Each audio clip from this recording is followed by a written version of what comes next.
For me, fashion is a verb. So it's to fashion.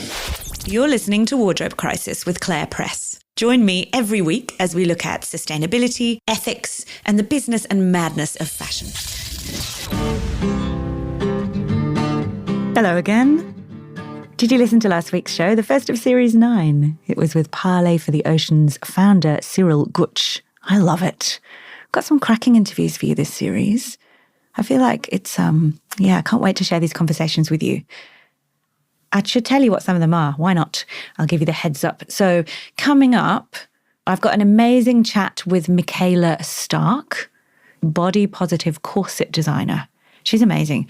But she's just announced, did you see it? She just announced an activation with Victoria's Secret. She says she's here to dismantle the whole old idea of a VS angel. So good. What else? Textile waste in Uganda, we've got a show on that. We've got one on Lagos Fashion Week. We've got some great interviews that I recorded in Fiji. An important episode around the COP28 in Dubai with a climate activist from Vanuatu. Oh, I've got this gorgeous interview I've been saving up with the Irish fashion designer Richard Malone. It's so beautiful. He's really a lovely talker. And, oh yeah, I got a few conversations with fashademics, one of my favourite professions, if you can call it that. I got the legendary Karen Franklin, who's been on my wish list for ages to interview. I've got British Bangladeshi designer and St. Martin's educator Rahimur Rahman. Very important conversation there about how we can make sure there are less barriers to entry to get into the arts. And Karishma Singh Kelsey is coming up, and she, big news, is presenting one of our new online courses. Hers is about co-creating with artisans. So good. What are you excited about from that lineup? Tell me on socials. Actually, talking of excitement, it is 2 weeks to go until my new book comes out in Australia. Where Next? Fashioning the Future, published by Thames and Hudson. It comes out in the UK in February, so you've got to wait a bit longer if you're in Europe. But I've got some big things planned, including a bunch of tour dates. Not like a rock star. What will that be? Talks and lovely activations. So check the show notes for links for all of that and to pre-order the book. And also do keep an eye on my Instagram for news. I'm at Mrs. Press. Talking of Instagram, my guest this week is a very, very big Instagram deal. This week's topic is about the power of influence. And I'm talking to the charming and surprisingly down-to-earth rising Hollywood star, Taylor Zakhar Perez. You might know Taylor from his rom-com roles. I just watched him in Red, White and Royal Blue, based on the cult book of the same name, although we do not talk about that here at all because no one is promoting their movies, either past or present right now. And that's due to the actor and writer's strike, which I think it's in its 9th week right now. If you haven't been following this, here's the background. For the first time since 1960, 2 of the entertainment industry's biggest unions, the Writers Guild of America and SAG-AFTRA, combined, they've got 175,000 members or something. They're all striking at the same time, effectively halting scripted film and TV production. Now, it's about pay, of course. You always think Hollywood people are really loaded, but it's only the big stars that get the heaps of cash. Jobbing actors and writers, it's like any freelancers, right? Especially in the creative industries, a lot of people really do live paycheck to paycheck. And you might get a big spike of cash if you get a great job, but then in between you're out of work. And that insecurity, coupled with pay that just doesn't rise with inflation, is really a problem for the creative industries. And actually thinking about what I just said about Rahimur and the interview we do about barriers to people entering the very important artistic industries, that is one of them. If you're not independently wealthy, how can you afford to, be a podcaster? Hello? I have to do so much other work on the side, fine. But that in itself is a privilege. So I think it's about that. But the other thing is, and this is the reason that they're talking about this as an existential crisis for the entertainment industry, or a sort of crunch point, is they're also striking because of generative AI. In the future, if the studios can just use avatars, they're not going to pay them, right? They're not going to pay anyone. And the big question is, who do the machines learn from? And how are they being compensated? It's similar to questions in fashion and in the visual arts. If the AIs are scraping the internet for inspiration, it's got to come in the first place from human artists. This is super interesting. I think we should make a show about it. Anyway, the strike's been going on for so long now, since July the 14th, that those who can least afford not to work are seriously struggling. So we should really feel for them. And I kind of feel guilty as I say this too, but as a journalist, there's a bright side. The strike has opened up rare space for other conversations. Over years of doing celebrity interviews for magazines, I've done all that boring stuff where you're not allowed to ask any questions that aren't about the movie or the record. And it got worse in later years, like PRs have really tightly controlled these interviews. So you can't have a proper conversation. It's all like, how did you enjoy the role? Tell me the plot of the movie. Just stuff you can get off the internet. So what's the point in talking? It's no good for a podcaster, let me tell you. But lucky me, because of this weird window of opportunity, I got to talk with Taylor about everything other than movies. And it was fab. Because he is a well-rounded human. He's got lots of different interests. In particular, and that's why he's here on the show, around sustainability and fashion supply chains. It all started when he had a chance meeting with a jewellery designer while he was waiting for a plane, and they ended up going to Botswana to visit an ethical diamond mine. When I met Taylor, he was in Australia with Woolmark on a recce to check out how the farms work, to look into regenerative agriculture. If he's going to work with a brand, he wants to know what goes on behind the scenes. He's taken to sharing this stuff on his social media. And in our interview, we talk about the risks and rewards of doing that, of going outside your lane when you're known for one thing and decide to talk to your followers or community about something else. And I think we can all relate to that. Albeit on a smaller scale though, right? At the time of our interview, Taylor had 3.7 million Instagram followers. As I record this, a few weeks later, it is 4.7 million. Imagine gaining 1 million followers in just a few weeks. Maybe you're one of them.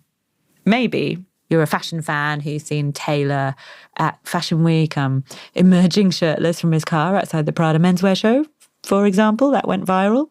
Or maybe you're about to meet him for the very first time. Either way, I guarantee you're going to love him. He's just a good human, and he's determined to use his platform for more than self-promotion. I asked him why, and he talked about wanting to learn new stuff. He said, when you stop being curious, you stop being alive. I love it. Okay, come hang out with Taylor, Zakhar, Perez.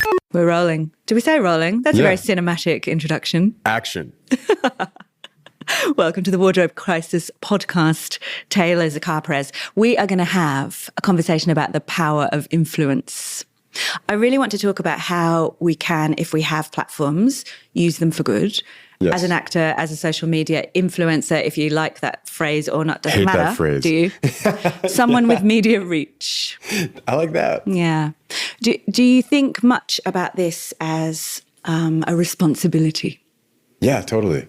I think the farther I get into it, career-wise, the more responsibility comes with it. With great power comes great responsibility. 100%, yes. Oh my God, stop it. All right, start with where we are. Where we are. Yeah. We are in Sydney, Australia, at the Woolmark headquarters in the CBD. Well done. What have you been doing this morning? You've been surfing. Yeah, went for a surf this morning, went to Sean's for lunch, went to icebergs. That was my first time. People told me all the time, like, when you go to Australia, you have to go into the freshwater pool. It's incredible. I've also heard that sometimes during storms, sharks or like octopus or, just different marine life wind up in the pool. Okay, I feel like this is one of those Australian fantasy stories that get told to people who visit here to put them off. Like the drop bear. Yes, like the drop bear. All right, we are also doing this thanks to Woolmark. Yes. And, she's over there, thanks to Harriet Vocking. Yes. Harriet is the CEO of EcoAge. And EcoAge puts on the Green Carpet Awards, which I've been to in Milan, but this year, for the first time, they were in LA. Yes. The official line is that it celebrates positive forces in fashion and entertainment and their collective ability to move culture forwards. You were there? Yes. I co-presented with Livia Firth and Vanessa Nakata. She's a Ugandan environmental activist. She is. She's amazing. She's the real deal. Yeah, she just like walks the walk, talks the talk, and is so humble, but such a powerhouse. She said at the beginning, the fashion and entertainment industries are contributing to the climate crisis, but together we've got the power to turn it around. I love that. But then she said, it's not fashionable if it creates exclusion, poverty, exploitative labor, displacement pollution, or it increases carbon emissions. That's a lot. It's a lot. It's a lot. And I feel like companies, if you lay that out for them, it overwhelms them and then they just don't want to change. It's too much. You also said, though, that you said every one of us can play a role. Yeah. Yeah, every one of us can play a role. How are you figuring that out for you then? What do you care about and why? I guess what motivates me the most is seeing how much people consume on a daily basis and how fast our fashion trends change. Really? And we have fashion weeks, right? And then 2 weeks later, the fast fashion companies have already copied them and they're on the racks, which I think completely is horrifying to these designers that have spent the last 6 months ideating on these new products. But then it's even more terrible that the fibers that they use are probably synthetic. They're probably going to be thrown away and they're going to be on this earth forever, because I don't think that there's a solution yet to recycle most blended synthetics. I don't know. I don't know if that's true, but I haven't seen it in the news yet. And I guess what motivates me is if I can change one person's perception of the world or about consumption, or to think again before you buy, or do I need this? I think that's exciting. Taylor, it's not very common to hear that as a response. And I love that that was your response. But if you asked most non-fashion people, let's talk about people who aren't professionals in the industry, they'd say something more like global warming or modern slavery or injustice or, I don't know, racism. Yeah. Why clothes? Why fashion? Why do you even think about it? Well, I think we interact with textiles every day, all day. The chair that you're sitting on, the jumper that you put on, the car seat that you're sitting in. All day, every day. And for me, I think global warming is such a blanket statement, and I think it overwhelms people. But if we can break it down, and for me, I try to do that, with my supply chain trips, is like making it digestible, making it fun, and just helping people to understand what goes into the products that we produce and where they come from. I was watching The True Cost, which made me realize all these things about the fashion industry that I never knew. I guess I didn't really understand how massive a polluter it is and all the issues that it has with the supply chains. And I think, back to your question in the beginning of with great power comes great responsibility, right? We joked at it, but it's true, because you can choose one of many paths, and you can work with companies that are operating in a less ethical way, creating fast fashion, or you can work with brands that want to make the world better. I'm interested to talk about that, though, because you, in your role as an actor, don't have to step forwards and make a fuss about brands or even choose any brands to work with. You could just get on with being an actor. You could get on with surfing. Why would you choose to engage in this at all? Well, I have the great privilege now to work with high-end luxury brands and, be on red carpets and go to fashion shows. But we really don't know where all of that stuff comes from. Okay, let's come back to the green carpet. So this year's chairs included Cate Blanchett, Quanah, Chasing Horse, Viola Davis, and Tom Ford. I saw you with Tom Ford. Yeah, I was with Tom Ford. You're getting very fashion. I saw you outside the Paris fashion shows. You were at Givenchy. There's a very fun picture of you taking a selfie with just hordes of fans behind you. Yeah. Are they your fans or were they Givenchy fans? I don't know. They brought a book for me to sign, so I'm assuming that they might have known I was going there. I'm not sure. The fans are crafty. Usually I try to post a little bit later so that they don't know where I'm going to go. All right, so on the green carpet, you re-wore Armani. Yes. I feel like, Kate, I like to call her Kate the Great because I'm Australian. Kate the Great has done so much to talk about re-wear from a women's perspective on the red carpet, and we do hear a lot more publicity around that. I rarely hear it with men. Do you? What's your take on that? Do your peers think about it? Do you discuss it?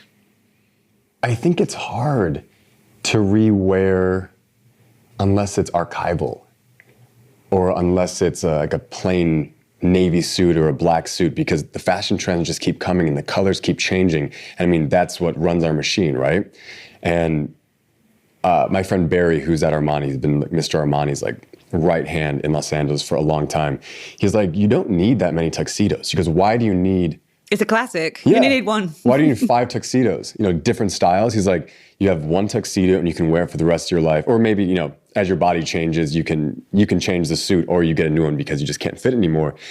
But he is all about having your classic cuts, your classic fits, and having them forever. And, I'm not sure how old Barry is, but he's just wise. He's just wise, and he just has seen actors consume and consume and consume because they can. And it was because nice. so much stuff is offered to you. Yeah.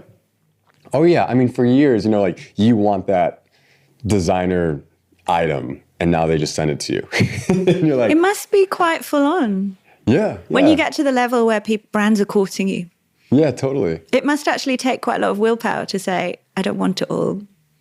Yeah, I usually say no thank you to a lot of stuff. Do you? Just because it's like how much stuff can I have? I wanted to talk with you about the power of influence and what that influence might look like from a Hollywood perspective. Just tell us a bit about that. Presumably, like, you're struggling as an actor and you're trying to make your name, and it's always hard and you never know if you're going to get cast. Then at a certain point, you reach a status where people do know what your work. You are in demand. Maybe you get to say no. Mm-hmm. What happens with gifting and such beyond award ceremonies? Are you just bombarded with people trying to give you free stuff? Does it make you think about consumerism? Yeah, that's a good question. My publicists always reach out to me first and ask if I want it or don't want it, or go, hey, Taylor, we got this email. They'd like to send you something. Do you want it? And like 80% of the time, I just say, no, thank you. Have you ever said, no, thank you, because, and I'm prompting you because I wondered about, I used to work in magazines, and we used to get loads and loads of free beauty products all the time, and less clothes, but you get a lot of stuff. And then when I moved into sustainability, it was similar, but with sustainable stuff, but I don't want it because, ... right? I think they know my because now. Like my branding agent is very mindful of sending me stuff. He'd be like, hey, so-and-so reached out. I told him that you're not accepting anything right now. And yeah, just try to, I think they know the ethos that I operate under, and they kind of just say no on my behalf. All right. I read an interview that you did with Glamour magazine back in 2020, just after your role in a rom-com had been announced. I'm being careful with my words there. We're not going to talk about specific projects because of the strike that's going on right now. But before it came out, this is when this ran, and the interviewer said, well, she asked you, how did you feel to see a spike on your Instagram of 30,000 followers? And you told her it was surreal. And you said, I've always been very private, so I don't know if I'm looking forward to the attention, but I'm definitely looking forward to using my platform for good. Yeah. I don't remember saying that, but I'm glad that I did say that, because I do still feel the same way. I think you can choose so many different ways to go when you become a person of influence. And I think a lot of people bend to how they want others to perceive them because they've been trying for this for so long that they're like, now I need to be movie star. I can only be movie star. Like, I can't do anything that's not, GQ or, top-notch fashion magazines. Well, the pressure to craft a certain image is obviously present, and you don't get to say, I don't care, actually, because that's part of what your role as an actor encompasses. Actually, it's not necessarily true. I'm saying that and I'm thinking of Joaquin Phoenix. People who were like, no, not doing image. I'm only the role. And I'm not even going to talk to you apart from the role. I don't know anything about certain actors' lives or style or taste. But having said that, for most of them, there is an image that's crafted and you have to be careful of it.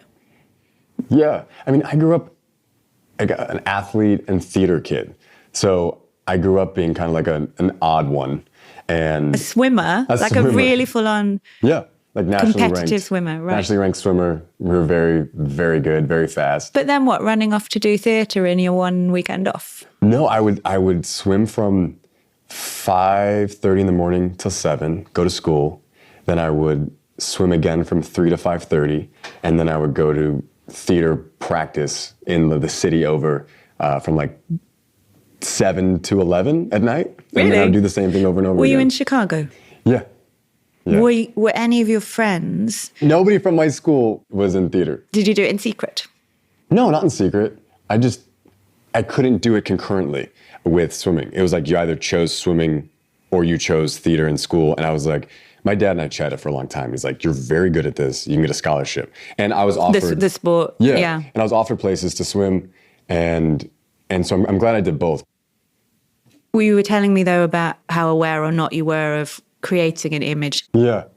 I think I always choose to kind of subvert my image or what people think of me because I think they see me as just like leading man guy. And so therefore you should just be face of fragrance and, you know, saving damsels in distress and stuff like that. And I'm like, why can't we, like, yes, I play a leading man, but why can't I go do educational trips? Like, I find that exciting. Like, I think about when I was a kid, like, if I had people of influence or people that I watched on TV that were having, supply chain trips, I think it would make me think again. And now at 31, to be somebody that can, kind of educate younger kids on what they're consuming, what they're wearing, just to think, honestly, I'm just having people think again and just maybe be curious about it. All right, I want to come back to that, but just sticking on the 30,000 Instagram spike. Yeah. It is quite funny because now you have got... Like 3.6 million. I wrote it down. It's 3.7 million Instagram followers. Well done. Thanks. I want to put this in perspective. At the time of recording, which is July 2023, let's talk about some of the biggest followings. Kim Kardashian has, guess how many followers? 240 million. It's 362 million. It's actually ridiculous. I just find this interesting because it's like, who are we giving our attention to and why? No shade on Kim, but this is interesting. She's got a huge, phenomenal reach. All right, Beyonce, who I would say deserves more. 200? 314, still not too shabby. And Taylor Swift has 268 million. Wow. But in contrast, Greenpeace has 4 million, which is nice, healthy. But once you get down to grassroots organisations in the environmental space, particularly local ones, of course, it gets much smaller. Mm-hmm. The Malibu Foundation, which is the charity that runs the replant days in Santa Monica's mountains to replace the trees after wildfire loss. I did that. I know. They got 13,000 followers on Instagram. So the reason I'm sharing all these numbers is you can use your power of influence and follower count to shift attention towards arguably those who deserve it more. Totally.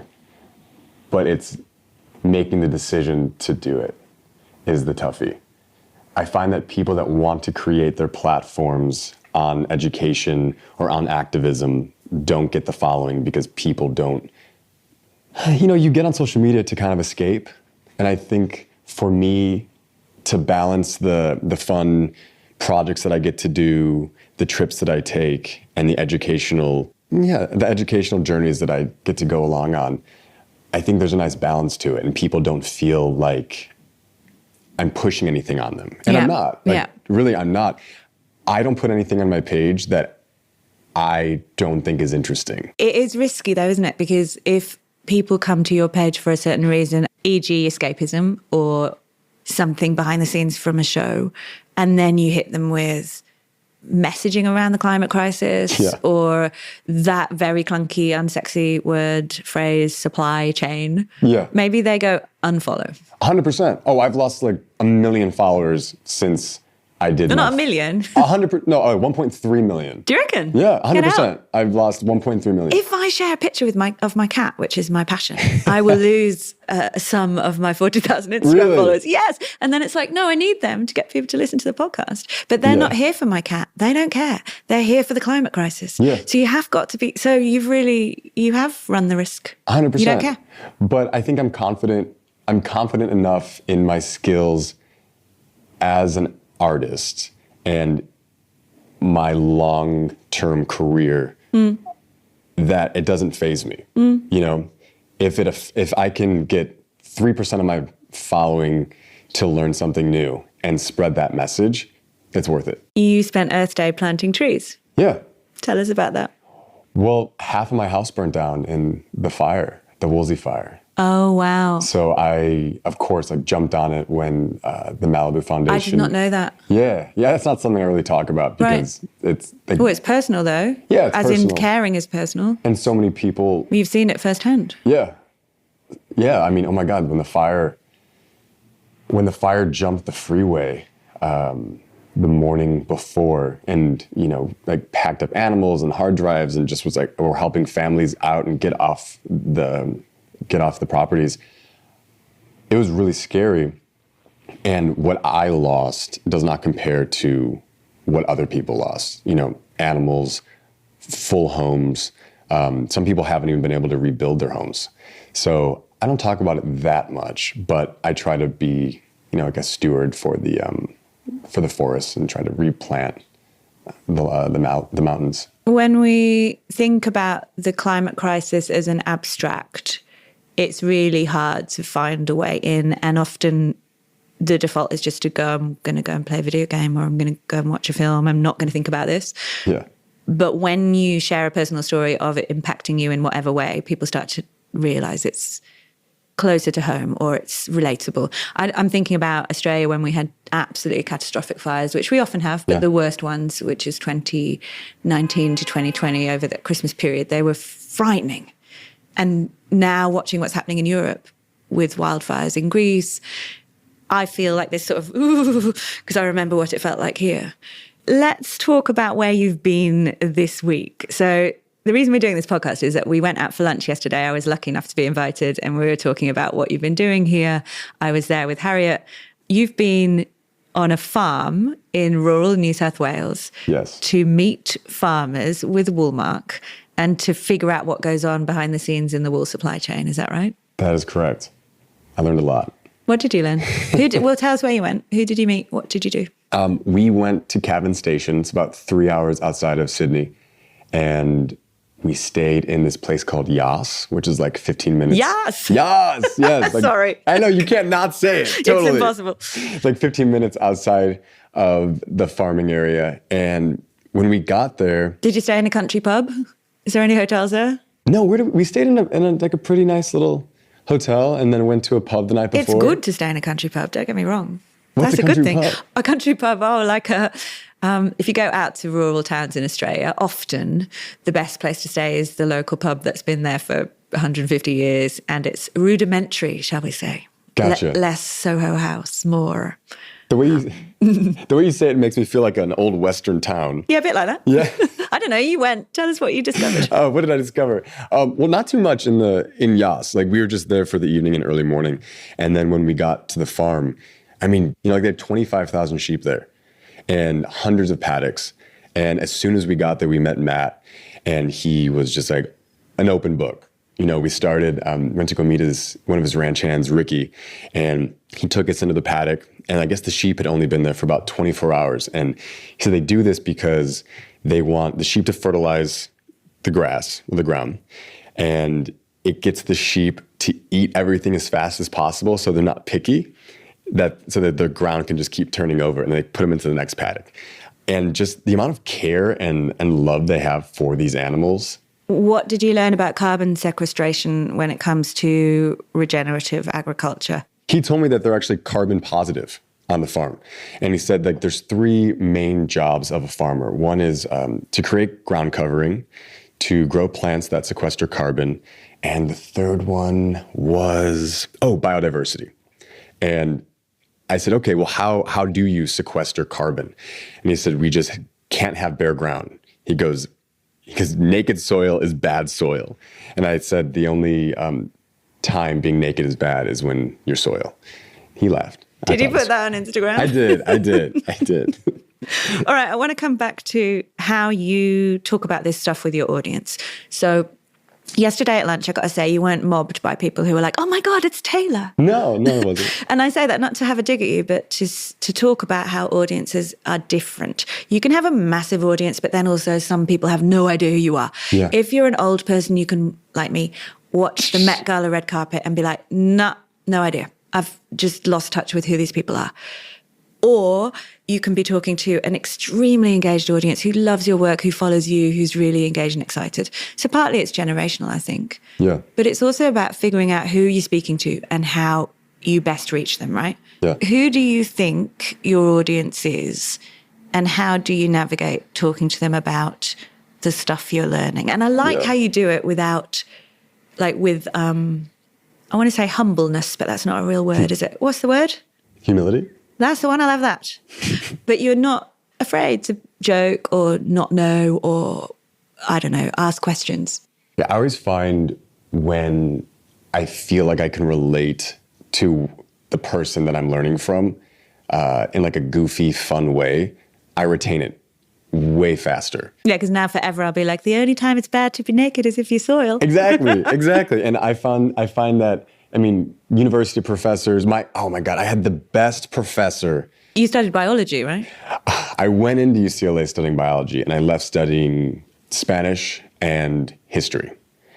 And one of my professors, I'm not sure where he was from, but he was hilarious. And he was my professor on Iberian Peninsula history. I remember everything, every stat, every random fact, because he made it fun. And so when I personally, I don't really have a role model when it comes to environmental issues. I don't like follow anybody online that I'm like, oh wow, like they make me want to be a better person. What? Have you never come across Jane Goodall? Yeah, I mean, that's different. Like, she's the GOAT. Like, she is the GOAT. I just started watching her documentary on the plane, and she's inspiring. I mean, 26 or 27 years old, sent to go live with primates. Amazing. She's amazing. She's anyway, amazing. Back to me. But I find that, if I can laugh and joke and with somebody while I'm learning, the better. Like, I was just in Tel Aviv and had the most amazing tour guide on the Western Wall tour. And I came back just like thrilled to share all this information with people about it. And so like, that's kind of how I go about my informative videos, because I don't want to be too serious. I want people to laugh and joke. I mean, send it on, whatever. But I really don't have any goal when I share it outside of maybe 2% of people going, oh, that's interesting. And for me, like, that's a win. You know, I share things like, we share memes, we share videos all day. But I mean, I find that what I share the most sometimes is the informative video that makes me laugh or makes me cringe, or, light. Yeah. I just light. I think we were talking about this yesterday, Taylor, when we were saying that when you're trying to change difficult, huge environmental or social issues, if you rant at people, you just lose so many of them. You do. Yeah. You do. I mean, I'll be sitting at the airport and people come up to me and, like, say with a book from a project that I was in, they ask me to sign it, or a flight attendant will ask me to sign Does the that book. happen? I mean, oh my gosh, it's been happening like all the time. And I love that human connection, because they're going to remember that. Like, if I'm a 12-year-old kid meeting somebody that I watch on TV, and I've watched the movie, 20 times, and they're not like a kind person. Oh, it's a huge responsibility. Yes. It's huge. It's gonna And you ruin their can life. you can crush people, can't Yeah. you? So disappointing when you love someone from afar. Yes. And then they're mean or they're dismissive or they just turn out to be different to how you expected in a bad way. Yes. It's very bad. But it's very bad. But that's a responsibility. I like that you note it. It is because I mean, my friend Joey King, she kind of just walks that walk, and she taught me that while we were working together. She's just lovely to everybody and just spreads kindness, and that's how I was raised anyway. Do you know what, as well? It's a warning, listeners, in case you're planning on being famous. You also remember when you weren't the one being interacted with. I was once on a plane with Matthew McConaughey, and I've never seen anyone so charming and nice to all the people around him. And I'm now a massive fan because he was so delightfully kind to everyone, and it wasn't fake. He just did it the whole time. Yeah, but like, why not? So coming back to that thing about how we then can use that, I'm not talking about cynicism here, but just how we can employ it if we can tap into it to get people to move along with us on this stuff. Yeah, it's like there's this saying, the moment you stop being grateful is the moment you start getting hateful. And I love when people come up to me and, the first thing they say is, oh my gosh, I liked you in, this project or that project. And then the follow-up question is, I saw you go to a diamond mine. I saw you go to a sheep farm. I saw you go to that cotton regen farm. And I never thought that people would come up to me and be interested in it. It's just something that I find interesting. And I have a great time doing it too. I know that you went to visit this mine in Botswana, which is a diamond mine that I believe you found out about through your friend Shilpa, who's got this jewelry brand, Chiffon Co. Is that right? Yes. I met Shilpa in New York, and I had no idea what she did. She had no idea what I did. And I actually missed my plane because we just got on talking for like 3 hours. And then she introduced me to Harriet over at Eco Age. And Harriet and I have just been kind of taking trips ever since. I do find that I'm swayed a bit more when I'm educated by a real-time experience. And so I think for me, like, I went to Botswana and we went to a sustainable mine. And you're like, what's a sustainable mine? Everybody thinks that diamonds are blood diamonds. They do have a reputation, though, don't they, of potentially having modern slavery in the supply chains? Yes.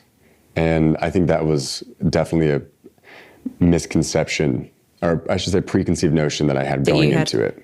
Growing up watching Blood Diamond with Leonardo DiCaprio and then going to visit this mine and learning that this mine only has like 25 more years of life left, that they're investing into the future of their community. They're not just going to leave it high and dry. All the kids get free educations, and like being there and witnessing that. Nassim runs a tight ship and she's crazy smart. And who are we to come in and tell her how to run her mine when it is boosting the country's GDP, putting kids through universities, building sports arenas. Why did you want to work with Woolmark? Well, going back to Botswana, Harriet and I think we were getting on a little prop plane, and I pulled out my jacket, and I think it was probably like a polyester synthetic jacket. And she goes, you can make that out of wool, right? And I was like, BS, no, you can't. She's like, yeah. Woolmark has this jacket. It's called the Optum jacket. And I just didn't believe it. And so that really kind of sparked my interest in what wool can do. Had you ever thought about what's in your clothes before? When I shrink them, when I put my wool jumper in the dryer. Taylor, do you do your own washing? Yes, of course I do my own washing. No, but it's a serious question. Did you ever think much about fashion supply chains or what's in your clothes? That's like a fashion revolution hashtag, what's in my clothes. Yeah, I think the other day we were talking about different types of fibers that go into our clothing, and then you put them in the washing machine, and then they're drained into the waterways, right? Oh, microplastic pollution. Yeah. Microplastic pollution. And then they go, okay, we're going to create filters so that doesn't go into the water streams. And you're like, that's how we fix the problem? Like we're going to create a solution so it doesn't go back into our drinking water, and we can't get it out. We're not going to fix it at the fountainhead. I feel like that's what we do. Yeah, I saw this great graph the other day, and it just shows the growth in synthetic fibers. I think all fibers, it's interesting that people have no clue what they are. Yeah, totally. Unless you're speaking to a designer or someone who works in sustainability or textiles, most people couldn't identify fibers by looking at them. I grew up with, a mom we had horses. And, there were cows across the street, and there's cornfields. And were you quite rural? I thought you were in the city. Both. I had a double life. So we had auto body shops throughout Chicago. Cars. And then my family moved us into the country. And so weekends, I go work at the body shop. Weekdays, we'd be in Indiana, going to school and stuff. And we had horses. And wow. Yeah, just my mom didn't like waste. Would never give us like plastic bags, would never give us plastic anything. Like everything just had to be reusable. And so even like her sweatshirts and her jackets, like everything was wool. But it was interesting because I grew up thinking like wool is so itchy. Like I don't want to wear wool. It's itchy. And the more I got into it, I was like, wow, I just wasn't buying the right wool products because I have so many wool pieces now that are soft on my skin. It's almost like a second skin. Okay, we're running out of time, but I'd like to end on advice. I could just keep talking. I'm sorry. Time is money. Time is money, and the money is mine. All right, what's your advice? If you're listening to this and you feel that you have influence, and also I want to make everyone realize they have influence, because I realized when I just said that, most people feel they have no influence. Most people will go, well, I don't feel like that. I feel like I'm ignored and no one cares what I think. I have no power. That isn't actually true. Everyone's got a sphere of influence that they can use to affect the people around them. So if we could encourage people to think that they all have some kind of influence that they could use, what would be your advice on how to do that? I think my biggest piece of advice would to be ask questions and think again. There's this incredible occupational psychologist. His name's Adam Grant, and he has a book called Think Again. And it just totally rocked my world because, we're raised with all of these lessons. And we should just, now 10, 20, 30 years later, why are we thinking the same things we thought when we were 15? All the assumptions we're given and we don't question. Yeah. So I think I'm always just thinking again. Honestly, my mom instilled in me, how you do anything is how you do everything. Focus, have fun, and just lead with kindness. That's beautiful. I'll take that. Taylor, this has been very kind of you to make space on your visit to talk to us. It's very kind of you to have me. Thank you for listening to Wardrobe Crisis. You can find the show notes for each episode over on our website, www.thewardrobecrisis.com. And that's where you can also sign up for our free sustainable fashion newsletters. I hope you've enjoyed the show. I'd love you to help us spread the word. Tell a friend, share on social media, or leave us a rating and review in Apple Podcasts. It really helps new listeners find us on the app. You can get in touch with us on social media. The show is on Instagram at The Wardrobe Crisis, and I'm on there too. And on Twitter, I'm at Mrs. Press. My friends all feel that I'm carrying a still. I tell them all that they are wrong because I love you, because I love you, because I love you, because I love you, because